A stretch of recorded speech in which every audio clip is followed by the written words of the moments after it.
Capítulo 2. El status quo y el cambio político internacional en el sistema. 2.1. La hegemonía y la estabilidad hegemónica. La hegemonía puede considerarse como la situación en que una de las grandes potencias puede imponer en gran medida sus reglas y deseos en los terrenos económico, político, militar, diplomático y hasta cultural. Pero más específico, la hegemonía se refiere al corto intervalo en el que existe una ventaja simultánea en las tres áreas económicas: producción, agroindustrial, comercio y finanzas. Wallerstein, 2004.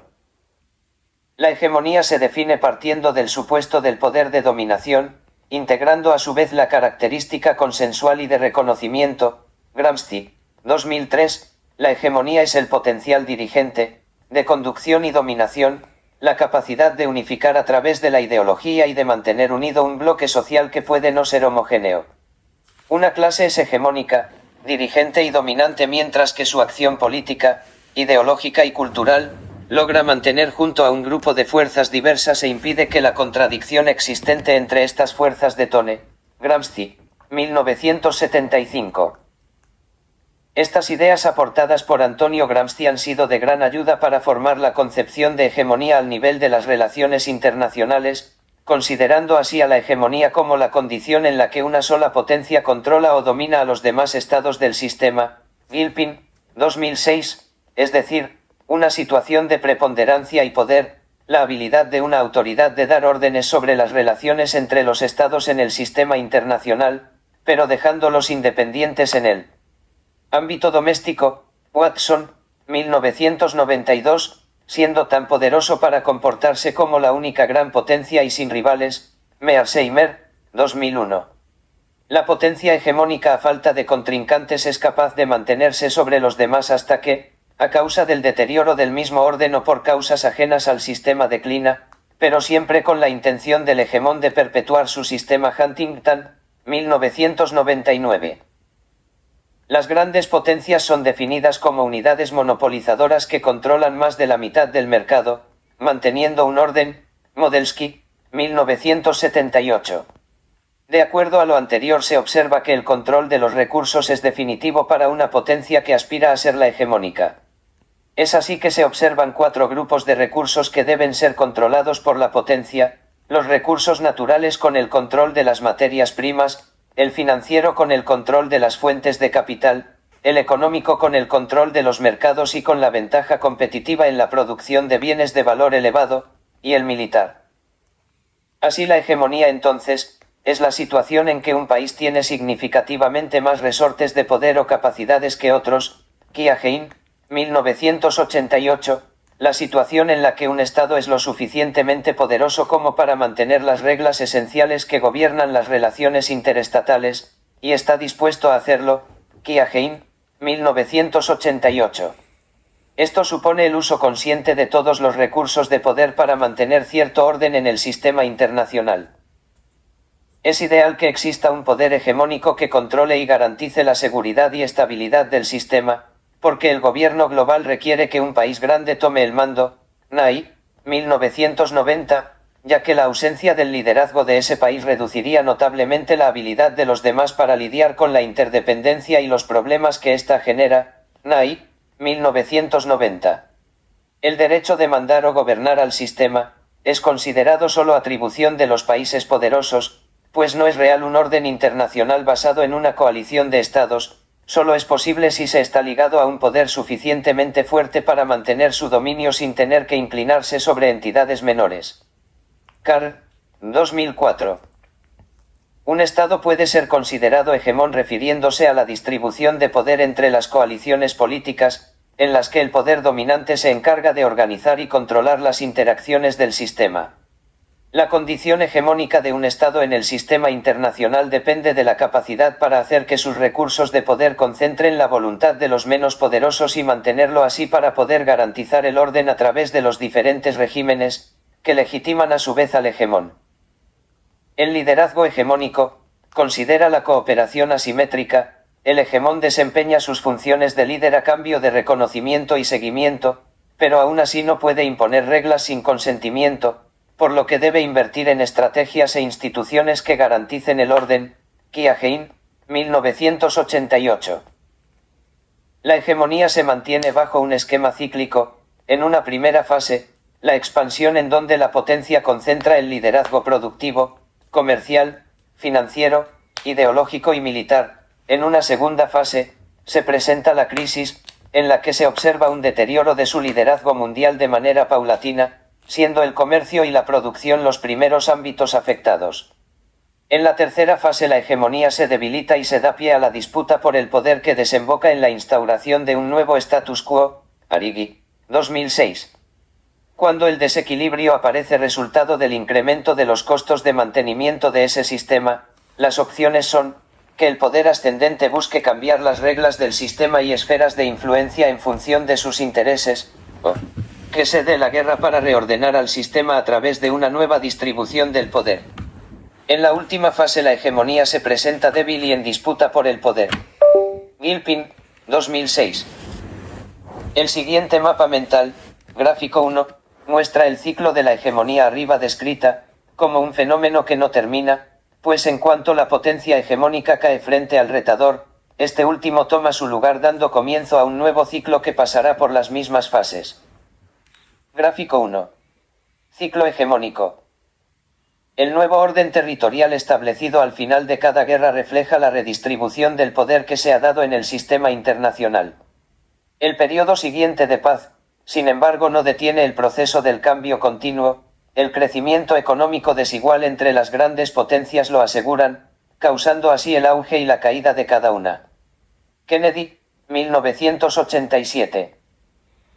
La estrategia de un Estado en la primera fase de hegemonía tiene que ver con sus intereses económicos y geopolíticos, pues de acuerdo a su posición estará en condiciones de negociar los recursos que posea o desee. Clare, 2001, y la creación de organismos internacionales se muestra como un intento de organizar a la comunidad internacional y de hacer frente a situaciones que salían del control de los estados.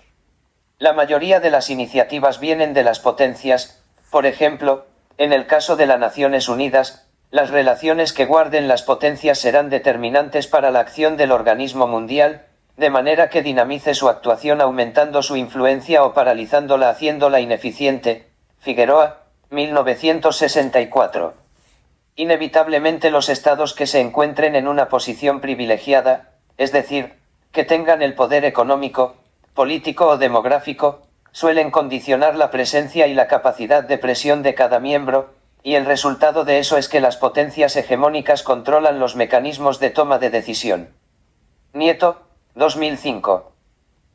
Ya que el sistema sea equilibrado y una potencia sea manifestado hegemónica, se dedicará a establecer las nuevas reglas. Las reglas afectan las relaciones entre los estados en diversos ámbitos, para dirigirse en la diplomacia, la economía e incluso en la guerra. Los tratados multilaterales y la formalización del derecho internacional son claros ejemplos del esfuerzo de la formulación de reglas entre los estados. Nieto, 2005. En ese sentido, el derecho de mandar de un estado se basa en tres factores. 1. En su victoria en la última guerra hegemónica y su habilidad para hacer cumplir su voluntad sobre otros. 2. El gobierno de la potencia dominante es aceptado porque puede proporcionar beneficios económicos, orden y seguridad internacional. 3. La posición de la potencia dominante puede respaldarse en valores comunes a otros estados. Nieto, 2005. 2.2. Los cambios económicos, políticos y tecnológicos como base de la redistribución de poder en el sistema internacional. Uno de los factores determinantes para que se dé el cambio sobre el grado de poder e influencia en el sistema internacional, es el avance político, económico y tecnológico de los estados. El desarrollo que se tiene en esos ámbitos, causa el desequilibrio necesario para una redistribución de poder. Estos avances se basan en los beneficios que pueden obtener los actores. Mandelbaum, 2005. Una mayor eficiencia en los medios de transporte y comunicación influyen directamente en la naturaleza de la organización política, en el patrón de las actividades económicas y en el poder militar, al reducir los costos e incrementar la expectativa de beneficios. Mandelbaum, 2005. La interdependencia económica se ha visto fortalecida por las innovaciones en transporte y comunicaciones, ha disminuido distancias y tiempos de producción, influyendo en los patrones del mercado mundial e impactando directamente en el proceso del cambio político internacional. Mandelbaum, 2005. El uso de innovaciones en el ámbito militar también influye en la base económica y política de un Estado al aumentar la capacidad para adquirir recursos naturales, económicos y financieros, cambiando así la naturaleza de las relaciones y negociaciones entre Estados, el llamado poder duro.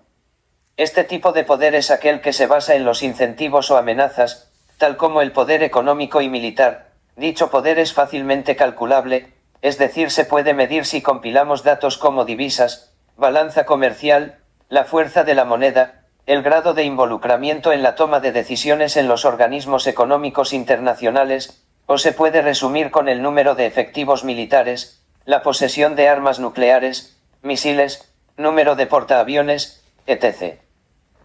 Actualmente los rápidos avances tecnológicos en la informática, las comunicaciones y el software, causan una disminución radical de los costes de procesar y transmitir la información, provocando un cambio en la naturaleza de los gobiernos y la soberanía, que a su vez permite una mayor participación de los agentes no estatales. La pérdida del control sobre la información por parte de los gobiernos sobre sus sociedades se observa fácilmente, con la diversificación y aumento de medios de comunicación, otorgando así al poder blando un lugar más importante en la política exterior. Nye, 2006. Cuando se habla de poder blando, se refiere a asuntos intangibles, cosas que no se pueden medir. Joseph Nye define al poder blando como aquel que provoca que otros quieran seguir el ejemplo, admirando sus valores, aspirando a su nivel de prosperidad y apertura.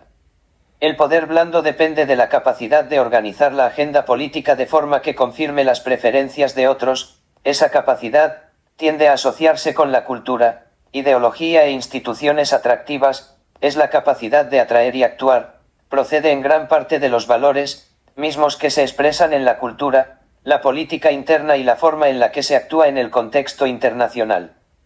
Nye, 1990. El poder blando y el prestigio juegan un papel muy importante en los medios de comunicación, porque son estos los que demuestran al mundo qué tan confiable es un país, atrayendo así al capital que hace posible el avance tecnológico necesario para su desarrollo. Aquellos que no son lo suficientemente transparentes no son creíbles e incrementan el costo de mantener su estatus en la política mundial. Nye, 1990. Los avances en las tecnologías de la información tienen como consecuencia política la difusión del poder, lo que significa un menor control de las estrategias centralizadas y menor grado de libertad por parte de los líderes. El factor más importante para que se presente el cambio político internacional es la dinámica de las relaciones de poder a través del tiempo. Nye, 1990. 2.3 El crecimiento desigual entre los estados. El crecimiento desigual de las capacidades de poder entre los estados, que supone un costo del mantenimiento del status quo en el sistema internacional, vincula a la crisis de hegemonía y el desequilibrio económico. Cuando aquellos países emergentes comienzan a significar un desafío al provocar cambios estructurales como las reglas del sistema, y en las esferas de influencia, la potencia hegemónica debe implementar cambios para equilibrar y mantener el statu quo y esos cambios incrementan los costos causando una crisis fiscal, que desequilibra a la economía internacional. Gilpin, 2003. El proceso de crecimiento desigual estimula el conflicto político porque socava el statu quo de la política internacional. Los cambios geográficos en la actividad económica modifican la distribución de la riqueza y poder entre los estados del sistema. Gilpin, 1990. Al darse esa redistribución se acentúa el conflicto entre los estados en ascenso con los en están en declive, resultando en una guerra hegemónica y una nueva jerarquía internacional. Iona E. Cambery de la misma manera explica que al provocar una disparidad muy amplia en cuanto al acceso a los recursos de poder, influye en la naturaleza de la interacción entre los estados. A. E. Cambery, 2009. Los cambios que minan el poder del estado dominante vienen del interior y exterior. Al interior, los cambios económicos estructurales, el incremento de costos militares y una crisis de valores, desequilibran al estado. Los factores externos que debilitan a la potencia dominante son el incremento de los costos de dominación, que se da con el aumento de los costos de protección a causa de los cambios en el ambiente internacional. Si este problema financiero no puede resolverse, minará la posición militar y económica de la hegemonía. La pérdida del liderazgo económico y tecnológico es el otro factor debilitante del poder. La difusión de tecnología militar y económica de sociedades más avanzadas a las menos, es un elemento clave en la redistribución de poder, creando nuevos centros de poder en la periferia. Los esfuerzos para prevenir la difusión de tecnología a oponentes militares o competidores económicos fallan a largo plazo. Gilpin, 2003. Históricamente la decadencia industrial y agraria, la pérdida del liderazgo tecnológico, desequilibrio económico, gran deuda y altos gastos en defensa, son factores que afectan el rol de la potencia como líder en el sistema. Kennedy, 1987. 2.3.1 La pérdida del liderazgo económico. La capacidad de adaptación del país hegemónico a los cambios en la distribución de poder en el sistema, resultado de conflictos económicos, define en gran medida su posición. Su respuesta puede detener o acelerar su decadencia. Como la economía se ha convertido en el factor dominante en las relaciones internacionales, las ganancias políticas dependen en su mayoría de qué tanto los estados pueden ofrecer a nivel económico. Entonces la balanza se inclina a favor de quien muestra mercados fuertes y competitivos. El estatus de poder y la política mundial se caracterizan por ser una situación de suma cero, y el incremento del estatus de poder de un estado indica una expansión de su poder político y causa la caída del estatus de otros estados y su poder político. Sweaton, 2006. Por lo anterior y por lo ya revisado sobre las capacidades de poder, se establece que la pérdida de un elemento tan importante en las relaciones internacionales de los últimos siglos, como es la preponderancia económica, y de la mano financiera, supone un factor de desequilibrio para la potencia hegemónica, pues limita severamente su campo de acción sobre todos los ámbitos de la realidad internacional, es decir, restringe su influencia a nivel militar, político y obviamente económico. Financiero, pues no puede cumplir con todos los compromisos que son inherentes a su condición de hegemonía, provocando una política selectiva que incorpore solo los intereses vitales de la potencia. Esta acción significa una oportunidad para aquellos que buscan una mejor posición en el sistema internacional, y puede convertirse en un factor determinante de la crisis de poder. Cuando la potencia hegemónica alcanza su momento álgido, los ingresos no son suficientes para cubrir todas las necesidades del sistema, eventualmente entra en una crisis fiscal, que lo lleva a una económica y así sucesivamente por todos los ámbitos. El riesgo que se corre por no resolver esas crisis a tiempo puede resultar en una crisis de hegemonía, donde habrá contendientes que luchen por el reconocimiento y la influencia. En el peor de los casos, una de estas crisis puede terminar incluso en un cambio de sistema, que supondría un replanteamiento en la naturaleza de los actores internacionales y en la forma en que se relacionan. 2.3.2 La crisis hegemónica. Crisis es una situación grave y peligrosa a causa de un cambio ya sea brusco o paulatino de los acontecimientos regulares y previsibles, que afecta a uno o varios sujetos de la sociedad internacional.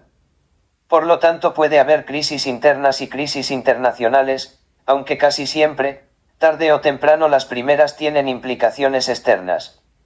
Hernández Vela, 1999.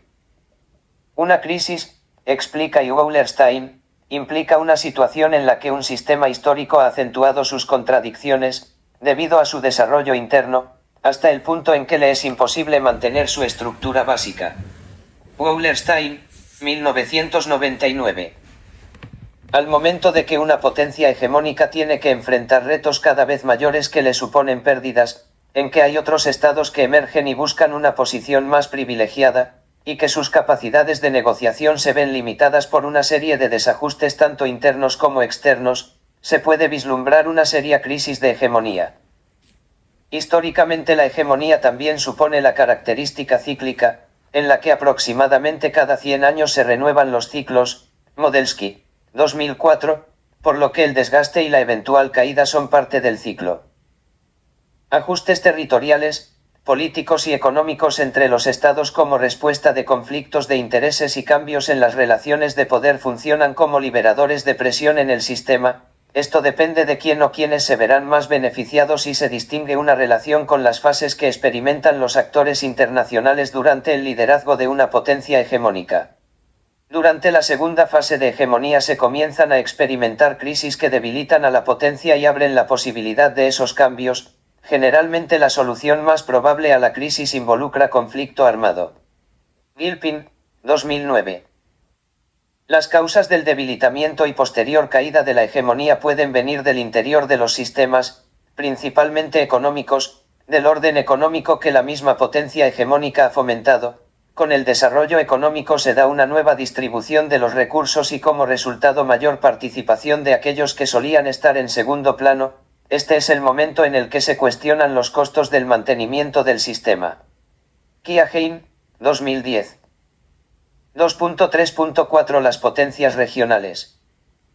Una potencia regional se puede definir como un estado que es parte de una zona geográfica bien delimitada, que tiene la capacidad de enfrentar a cualquier estado de su región, que tiene gran influencia en asuntos relevantes para su región, y que ejerce un rol importante en lo regional y mundial. Newman, 1992. Una potencia regional se caracteriza por contar con una demografía favorable y un Producto Interno Bruto, PIB, alto a comparación de sus vecinos, disponen de una fuerza militar notable y hasta pueden poseer armas nucleares. Es aquella que cumple con ciertos requisitos, entre ellos, formar parte de una región definida, tener aspiraciones de liderazgo regional, contar con un grado de influencia política y geoestratégica regional, disponer de recursos de poder materiales, organizacionales e ideológicos que le permitan crear un proyecto regional, ser parte de una notable interdependencia política, económica y cultural regional, ser considerado como portavoz en ciertos asuntos regionales en foros internacionales, desempeñar un papel preponderante en la creación del orden y garantía de la paz regional, definir la agenda de seguridad regional, y muy importante, contar con el reconocimiento de su liderazgo regional por parte de los demás actores del sistema. Noulty, 2006. Actualmente sigue siendo difícil diferenciar del todo a las potencias medias o medianas de las regionales. Para efectos prácticos en este trabajo consideramos que la potencia media se caracteriza por tener cierta influencia en la política mundial pero sin llegar a ser un líder, y generalmente con un buen ingreso. La potencia regional se comporta de manera similar a la gran potencia, pero se limita a su zona inmediata de influencia, y depende también del reconocimiento. Noulty, 2006. 2.3.5 El sistema internacional durante el periodo de Guerra Fría 1945 a 1989. El reconocimiento de la hegemonía estadounidense al término de la Segunda Guerra Mundial. La posición privilegiada de Estados Unidos en el sistema internacional se fue forjando a través de los años y de las conquistas en el continente, expresada en la doctrina Monroe y el Destino Manifiesto. La rápida industrialización de su economía lo llevó a acomodarse como el eje de referencia en América y posteriormente con el estallido de la Primera Guerra Mundial, IGM, su fuerza militar, prestigio diplomático y contando ya con el 33% del PIB mundial, se apropió del reconocimiento de potencia en el mundo. Brzezinski, 1997. En los últimos momentos de la Segunda Guerra Mundial, IGM, con los tratados de Yalta y Potsdam, se reconfiguró al mundo en zonas de influencia definidas por Estados Unidos, la Unión Soviética y Gran Bretaña. Esta primera potencia incentivó la creación de una organización encomendada a mantener la paz y la seguridad, que se conocería como la Organización de las Naciones Unidas, heredera de los esfuerzos internacionales de la Sociedad de Naciones para mantener la paz y seguridad en el mundo después de la IGM, donde con la declaración de la Europa liberada se daban las condiciones para formar parte de ella, entre las que sobresalían la determinación de la política a seguir durante la recuperación europea, el uso de métodos democráticos para la solución de problemas políticos y económicos.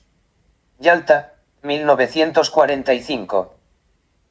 Estados Unidos fue reconocido por sus ventajas militares, económicas, diplomáticas y políticas que le permitieron configurarse como un actor clave en la resolución de conflictos internacionales, además su posición geográfica que lo mantuvo alejado de las zonas en conflicto evitando ataques en su territorio coadyuvó a la estabilidad interna indispensable para su desenvolvimiento como líder.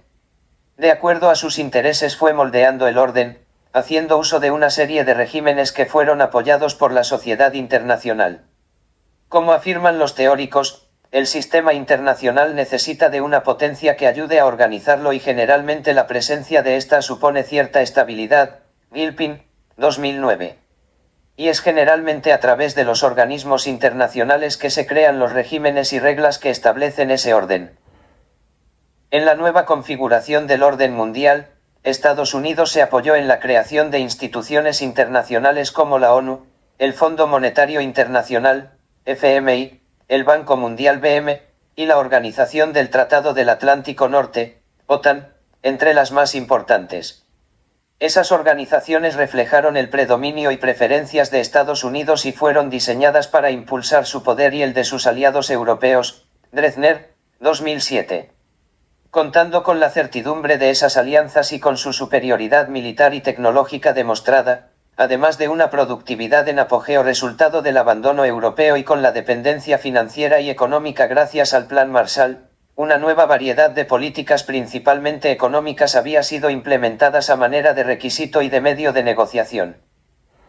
Tal como lo explica el ciclo hegemónico, en la primera fase de auge donde se demuestra el dominio sobre el sistema, los recursos de poder pertenecen en gran medida a la potencia.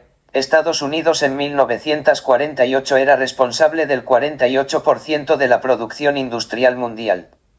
A. I. Canberry, 1989, la reconstrucción europea significó un gran estímulo para la producción nacional. Más allá de haber resultado vencedor durante la guerra, los factores que contribuyeron también a que Estados Unidos jugara un rol preponderante al terminar la Segunda Guerra Mundial, fueron las precarias condiciones políticas y económicas en las que se encontraba el sistema internacional, ciudades de ambos bandos devastadas, industrias y campos de cultivo severamente dañados. Las economías europeas se encontraban débiles y endeudadas, las colonias francesas e inglesas estaban en disputa por su independencia. Estados Unidos, que gozaba de una sana y próspera economía y gran capacidad militar, fue la que quedó a cargo no solo para prestar asistencia financiera, sino para asumir el liderazgo mundial. La perspectiva de los líderes estadounidenses y sobre todo, la amenaza soviética también acondicionó el rol internacional más activo de Estados Unidos. M. Cormick, 1998. La presencia de Estados Unidos en Europa y el este de Asia continuó después de la IGM porque los países de estas regiones así lo quisieron, aunque no lo expresaran de esa manera, y fue principalmente por el interés de mantenerse libre de conflictos, y las fuerzas estadounidenses proporcionaban esa confianza. Mandelbaum, 2003. 2.3.6 El liderazgo estadounidense y el desequilibrio en la bipolaridad. El enfrentamiento entre las potencias, Estados Unidos y la Unión Soviética, mejor conocido como la Guerra Fría, tiene principalmente un origen ideológico, en el que la primera, defensora y mayor beneficiaria de una dinámica económica conocida como libre mercado, que incluso impuso antes del término formal de la Segunda Guerra, en la conferencia de Bretton Woods, y la segunda, paladín del socialismo. El mundo se polarizó de tal manera que el que se encontraba de un lado no podía voltear, al contrario, so pena de graves represalias. Estados Unidos durante esa etapa de bipolaridad experimentó el desafío a su hegemonía directamente de la Unión Soviética. Alemania débil ya no significaba gran amenaza, se encontraba desmantelada militar, territorial y políticamente. Por su lado, Francia y Gran Bretaña sufrían por la amenaza de la descolonización, que significaba un muy grave arrebato para sus economías. Aracil, 1998. Gracias en gran medida al Plan Marshall, la recuperación europea fue posible, aunque no inmediata ni milagrosa, pero sí determinante. Permitió un esfuerzo conjunto para el aprovechamiento de la ayuda norteamericana, creando en 1948 la Organización Europea de Cooperación Económica, OECE, que años después, en 1961, dio paso a la Organización de Coordinación y Desarrollo Económico, OCDE, entre otras organizaciones también importantes y precedentes de la actual Unión, como la Comunidad Europea del Carbón y del Acero, CECA, la Comunidad Económica Europea, CE, y la Comunidad Europea de la Energía Atómica, Euratom. En 1949, cuando la URSS desarrolló su primera bomba atómica, Estados Unidos dio un paso adelante al experimentar con una más poderosa, como lo es la termonuclear en 1952, al año siguiente los soviéticos ya la habían desarrollado también, dando inicio así a la carrera armamentista, Aracil, 1988. Como un esfuerzo por contener al socialismo de la Unión Soviética, en 1949 se creó la Organización del Tratado del Atlántico Norte, OTAN, países europeos con participación significativa en la política internacional y los dos más poderosos de América, Estados Unidos y Canadá, se unieron en esta organización con el fin de intervenir determinante en caso de que la URSS cruzara la línea. En contrasentido, con la formación de regímenes con tintes socialistas en Europa del Este, Polonia, Albania, Bulgaria, Hungría, Checoslovaquia, la República Democrática Alemana, Rumanía y Yugoslavia, formaron un bloque estratégico y conveniente para la URSS, firmando en 1954, excepto los últimos dos, el Acuerdo de Amistad de Cooperación y Asistencia Mutua, sucedido en 1955 por el conocido Pacto de Varsovia. Aracil 1998. La peculiaridad de la Guerra Fría de no haber mantenido conflicto armado directo entre Estados Unidos y la URSS, responde a la capacidad de cada contrincante para mantener a raya al otro con pruebas de su igualdad de capacidades. Un claro ejemplo del liderazgo estadounidense y de la capacidad de su poderío durante la GF, se observa en el uso de su poder militar para garantizar el acceso al petróleo en Medio Oriente, o durante la crisis del petróleo, donde amenazaron con la acción militar si la Organización de Países Exportadores de Petróleo, OPEP, intensificaba aún más la crisis. Keane, 2010. 2.3.7 La redistribución de poder a partir de la recuperación europea. Con el Plan Marshall de 1948, Europa recibió la asistencia financiera que necesitaba para salir de la grave crisis en que la IGM la había dejado. Los más beneficiados fueron el Reino Unido, Francia, Italia y la Alemania Federal. Aracil, 1998. En 1950, la economía europea comenzaba a estabilizarse y para 1953, las reservas de oro y divisas ya habían alcanzado los niveles que tenían en 1938. Los administradores de esta asistencia financiera presionaron a los gobiernos europeos a adoptar una política que llamaban de saneamiento, que se basaba en reducir los gastos en servicios sociales, mantener bajas las rentas y bajos niveles de consumo para los trabajadores. Aracil, 1998. Entre 1950 y 1970, el Producto Interno Bruto Europeo creció en promedio 5.5% anual y 4.4% per cápita. La producción industrial aumentó al 7.1%, solo superado por Japón. Esta recuperación llevó a Europa a posicionarse mejor en la economía mundial. Alderoft, 2003. En un contexto en el que los principios económicos dominaban ya las relaciones en el sistema internacional, el levantamiento del liderazgo europeo a través de la unificación era significativo para Estados Unidos y su objetivo de fortalecimiento de la región que contenía al comunismo y demostraba la supremacía de su modo de producción, se articularon aquellas instituciones que plasmarían esos principios, el FMI, el Banco Mundial, la ONU y el Acuerdo General de Aranceles Aduaneros y Comercio, GATT, con Estados Unidos y Europa Occidental al frente. Los Tratados de Roma de 1957 que dieron vida a la Comisión Europea Económica, significaron ventajas a los miembros, pues la unión aduanera suponía prácticas de libre comercio entre los socios que se traducían en medidas proteccionistas para los que no lo eran. Musacchio, 1997.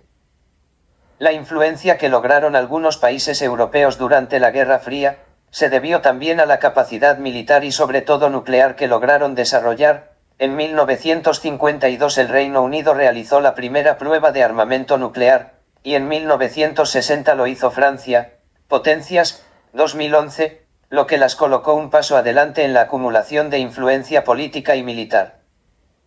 La gran recuperación que experimentó la Alemania federal en los años de posguerra, la posicionó como uno de los principales exponentes de la economía europea.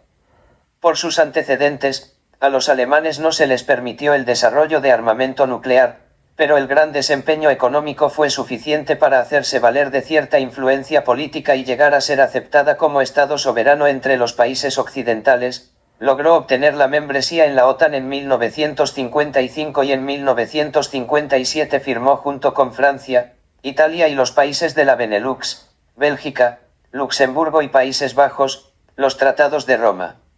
Ardax, 1980. Europa, en los años de postguerra fría experimentó altibajos en su crecimiento económico y productividad.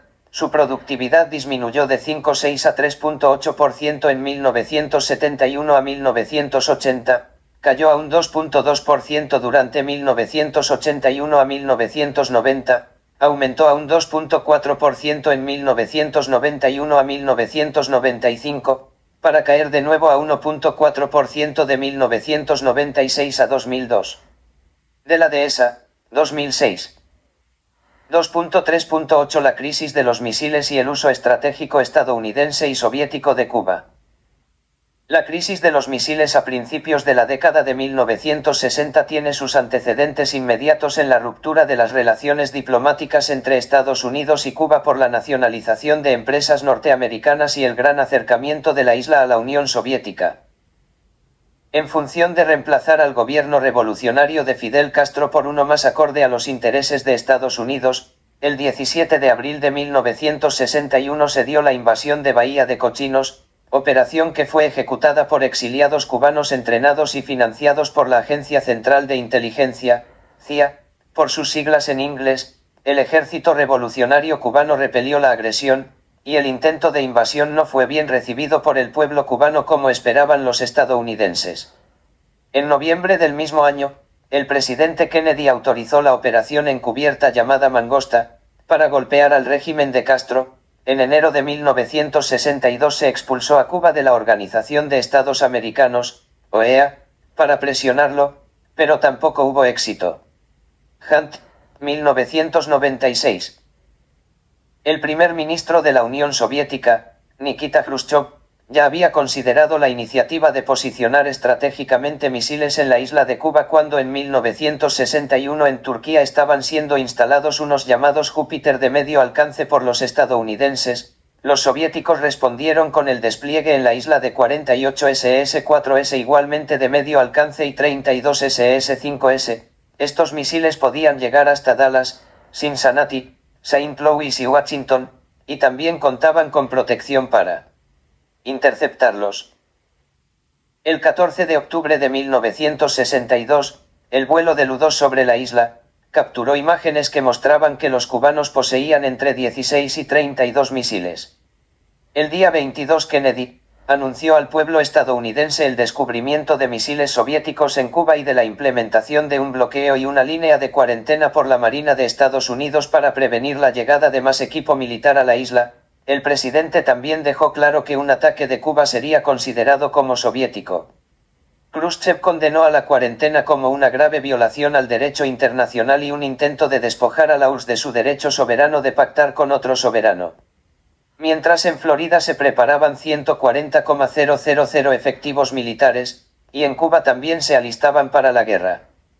Hunt, 1996. El 26 de octubre, Khrushchev le escribió a Kennedy condenando de nuevo el bloqueo, pero esta vez le ofreció el retiro de los misiles a cambio de que no invadiera Cuba. Kennedy entonces envió a su hermano Robert a visitar al embajador soviético Anatoly Davlinin con el que exploró la posibilidad de alcanzar un acuerdo que incluyera el retiro de los misiles de Turquía. Robert Kennedy prometió a Khrushchev que los misiles serían retirados una vez que la crisis se resolviera. 2 días después el primer ministro aceptó la oferta de Kennedy. Hunt, 1996. Khrushchev había negociado el fin de la crisis pero sin haber consultado a su aliado Castro, quien no toleraría las inspecciones de ninguna organización internacional para asegurarse del retiro de los misiles, y con la esperanza de romper el acuerdo, incluso agregó a las demandas la entrega de la base estadounidense en Guantánamo y el fin del programa de guerra económica. Anastas Mikoyan, el principal contacto soviético con Cuba, se dirigió a la isla con el objetivo de calmar a Castro. La resistencia de Fidel y las demandas de Washington complicaron la resolución, pero finalmente entre el 19 y 20 de noviembre de 1963 se alcanzó el Acuerdo 103. En el siguiente mapa se puede observar la posición geopolítica estratégica de Cuba. Nos muestra la localización de las bases de la URSS de Estados Unidos y la línea que se estipuló para mantener contenida a la isla con el bloqueo. Los misiles soviéticos fácilmente alcanzarían territorio estadounidense. Las negociaciones entre ambas potencias fue definitivo para evitar el comienzo del conflicto bélico en sí. Imagen. Crisis de los misiles cubanos. Fuente, INTEF. Secretaría de Estado de Educación, Formación Profesional y Universidades. Ministerio de Educación, Cultura y Deporte. Gobierno de España. 2.39 El abandono del sistema Bretton Woods. El sistema monetario internacional de Bretton Woods fue resultado de la negociación y acuerdos entre los aliados comandados por la potencia que se atribuía la hegemonía al final de la Segunda Guerra Mundial, Estados Unidos. En una primera etapa se reorganizó al sistema internacional de pagos y se configuró una dinámica que permitiría la recuperación económica, quedando institucionalizada la cooperación internacional a través de los organismos multilaterales como el Fondo Monetario Internacional, el Banco Mundial y el Acuerdo General de Aranceles Aduaneros y Comercio. Los objetivos de estas instituciones eran fomentar el comercio internacional, mantener los niveles de empleo, aumentar el ingreso y desarrollar los recursos productivos por medio de créditos que venían de las aportaciones de los miembros. Pino, 2007. El sistema de Bretton Woods se caracterizó por mantener una relación fija de cambio entre la divisa y el oro en $35 la onza. Las demás monedas se ajustaban a la divisa estadounidense, lo que facilitaba el comercio internacional y la convertibilidad de las monedas. El dólar fue entonces la base de la hegemonía estadounidense. El financiamiento del sistema le otorgó poder e independencia, dotándolo de innumerables beneficios económicos, políticos y financieros. Pino, 2007. Al final de la década de 1960, Estados Unidos presentó un problema con su balanza de pagos como consecuencia de políticas macroeconómicas expansionistas. Después de 1965 el gasto militar, al igual que el gasto doméstico, aumentaron con rapidez, sobre todo por la guerra en Vietnam. De igual manera aumentó. La política monetaria se había adaptado a la expansión, aunque hubo un par de intentos breves de desaceleración. El crecimiento rápido de ingresos resultó en crecimiento rápido de importaciones. La economía se sobrecalentó provocando inflación.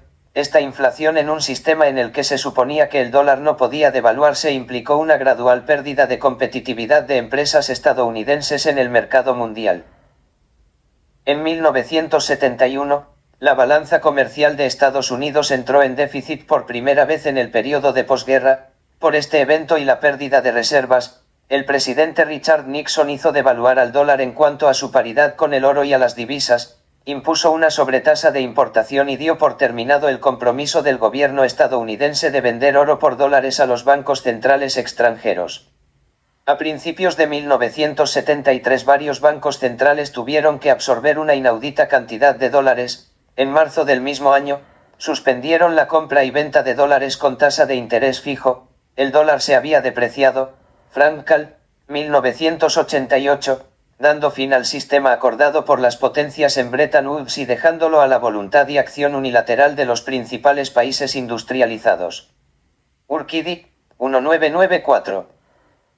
El abandono de este sistema significó un cambio en las funciones de las instituciones creadas en el contexto de Bretton Woods y también condujo a la fragilidad bancaria que supone la desregulación y globalización financiera. 114. A partir de ese momento los países vieron limitada la acción de sus políticas macroeconómicas, que no les permitió controlar los flujos de capital privado, la inestabilidad de los tipos de cambio, ni prevenir las crisis financieras a nivel mundial. Levy, 2003. A partir de 1973, el dominio formal que tenía Estados Unidos de las relaciones financieras y militares, fue reemplazado por el dominio informal de las fuerzas de mercado, causando una fuente de inestabilidad institucional en las relaciones económicas internacionales. Arrighi, 2006. Este es uno de los principales factores de deterioro de la hegemonía estadounidense, dado el momento en el que una crisis fiscal interna de la potencia desequilibra al sistema debido al aumento del costo del mantenimiento de este, provocado a su vez por los cambios estructurales externos. Es así como durante el periodo de postguerra fría se experimentó la inestabilidad financiera provocada por la devaluación del dólar, el abandono del sistema Bretton Woods, y la crisis del petróleo provocada por los miembros de la OPEP, eslabonada a la crisis de deuda externa de la década de 1980, principalmente padecida por los países latinoamericanos y más tarde en la década de 1990 en Asia. 2.4 La invasión soviética a Afganistán. La invasión soviética a Afganistán sobresale en el contexto por su importancia en el juego geopolítico de la Guerra Fría entre las potencias del momento Estados Unidos y la URSS. Desde el punto de vista de los americanos, la cada vez mayor influencia de los comunistas en Asia Central y el Tercer Mundo era para preocuparse y hacer valer la política de contención. Domínguez, 2008. La mayoría de las razones de la invasión a Afganistán por los soviéticos descansa en la posición geopolítica que significaba un interés vital para la influencia soviética en el sur de Asia y sus planes a largo plazo.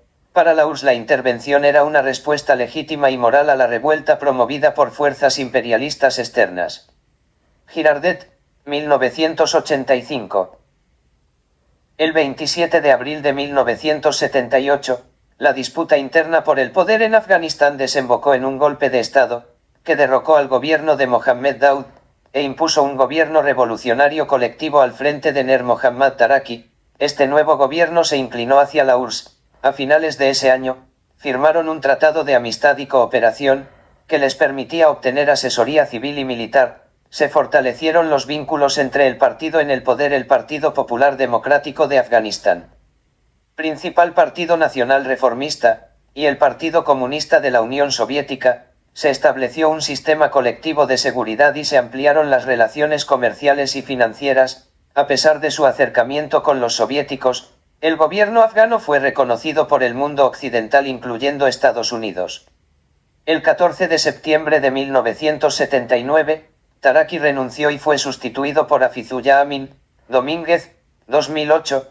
Este nuevo gobierno no fue bien acogido por los soviéticos y en diciembre de ese mismo año un equipo especial del Comité para la Seguridad del Estado, mejor conocido como la KGB, apoyado por un comando aéreo, asesinó a Amin, comenzando así formalmente la ocupación soviética con 15.000 tropas. Babrak Karmal quedó al mando. Estados Unidos, Arabia Saudita, Egipto y China se encargaron de apoyar a la resistencia. Desde la administración de Jimmy Carter, se proporcionaban armas a los rebeldes afganos, a través de Pakistán, con el objetivo de desestabilizar al gobierno establecido por los soviéticos con Karmal. El aprovisionamiento alcanzó la suma de $100 millones. Con Reagan, el proyecto para financiar el rearme y entrenamiento de los insurgentes y el programa de ayuda militar a la resistencia llegó a los 250 MDD.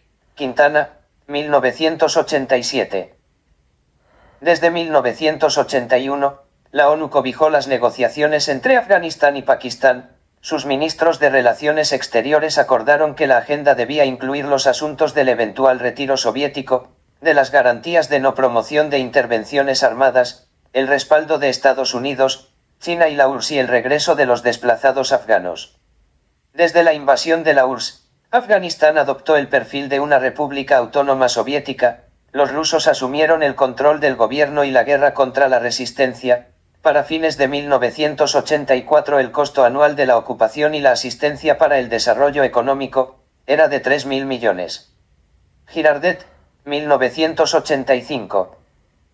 La reacción de Estados Unidos, aparte del apoyo clandestino a los insurgentes, fue principalmente de descrédito de la URSS frente al Tercer Mundo y en específico, frente a los musulmanes. Las medidas de represalia se enfocaron de manera simbólica en el embargo comercial de ciertos productos y el boicot a los Juegos Olímpicos de Moscú en 1980.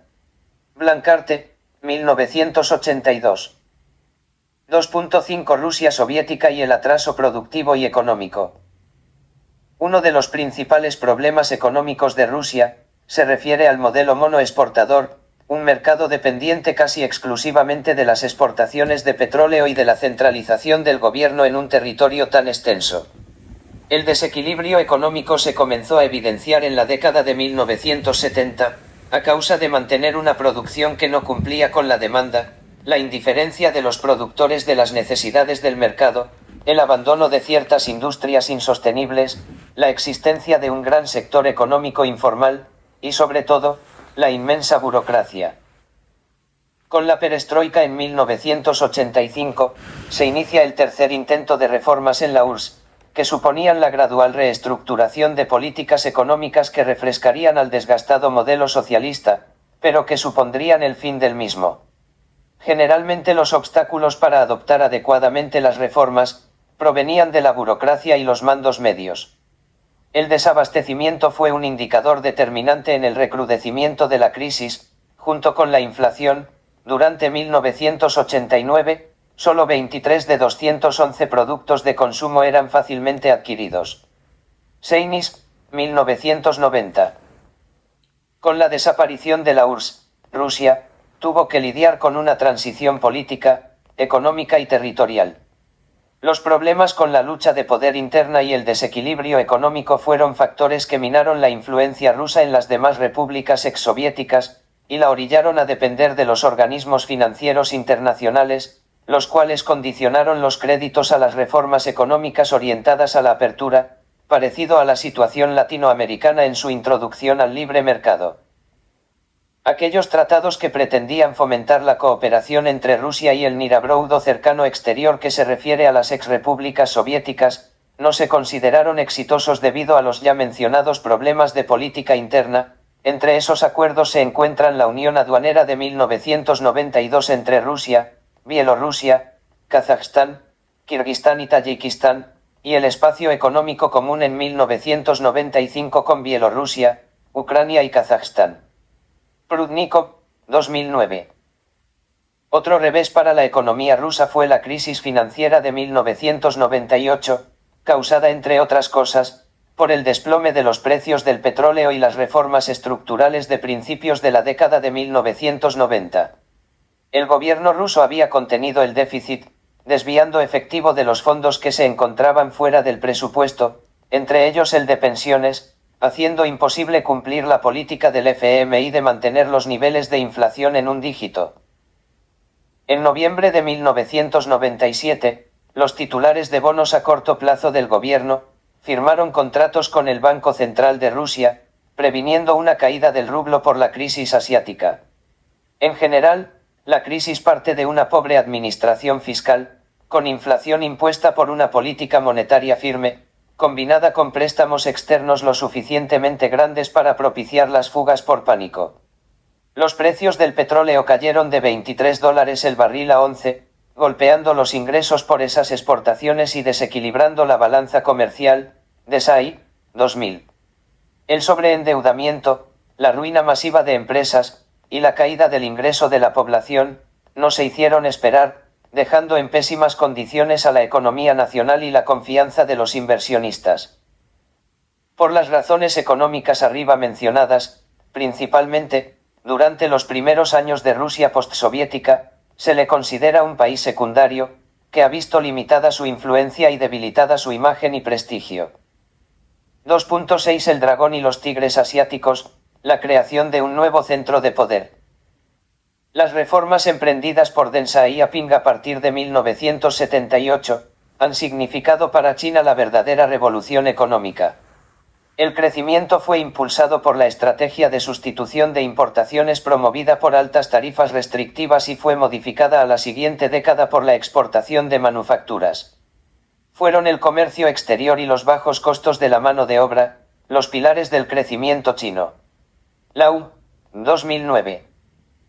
El sector manufacturero ha sido el principal contribuyente a su expansión, por lo que la reestructuración industrial ha sido vigorosamente promovida, la distribución en la agricultura, y las industrias de tecnología de punta se desarrollan rápidamente. La industria de la información electrónica creció en un principio hasta un 28% y las ganancias de las empresas estatales y no estatales aumentaron un 8,1% mientras que las reformas continúan.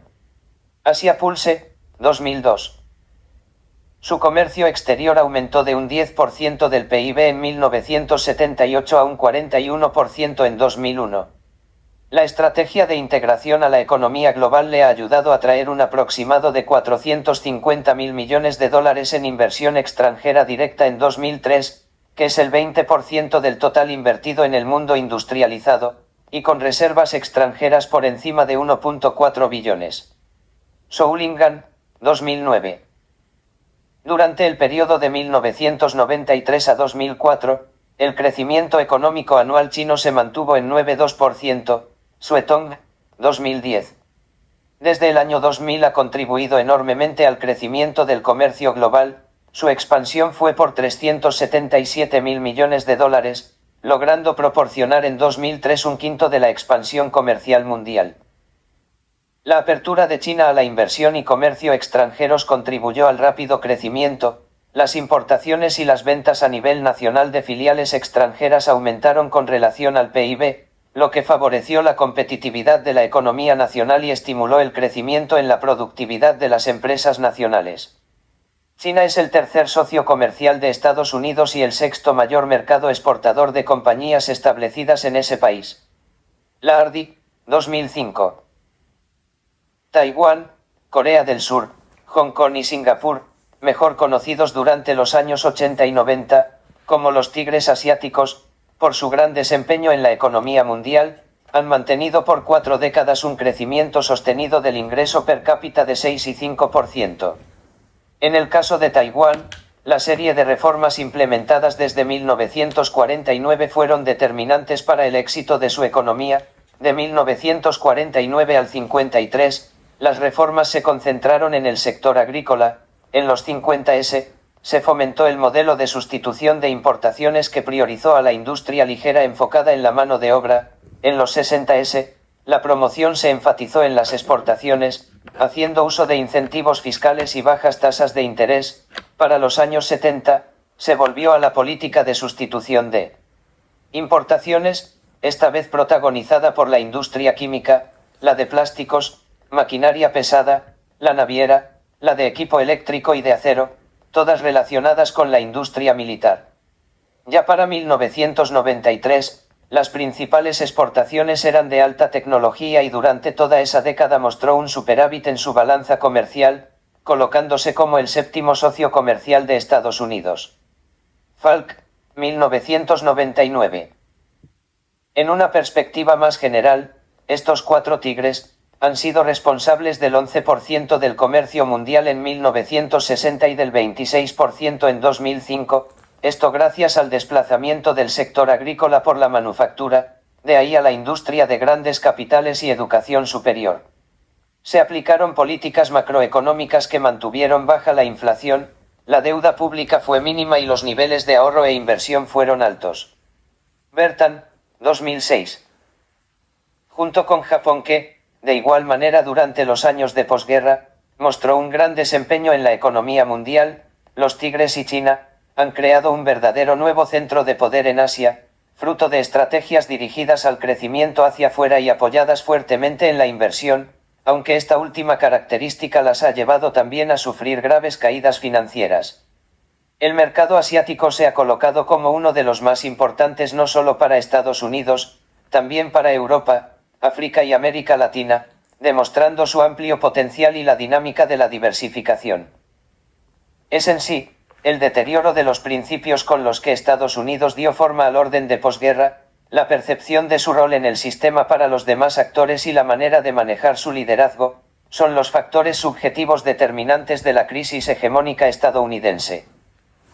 Entre las acciones que son percibidas como unilaterales de parte de Estados Unidos se encuentran, el presionar países para que acaten los principios sobre democracia y derechos humanos, restringir la capacidad de un Estado de aumentar su capacidad militar, sancionar por no cumplir con sus estándares sobre derechos humanos, drogas, terrorismo o proliferación nuclear, manipulación del FMI, ONU y Banco Mundial, e intervenir en aquel lugar que represente algún interés. Huntington, 1994.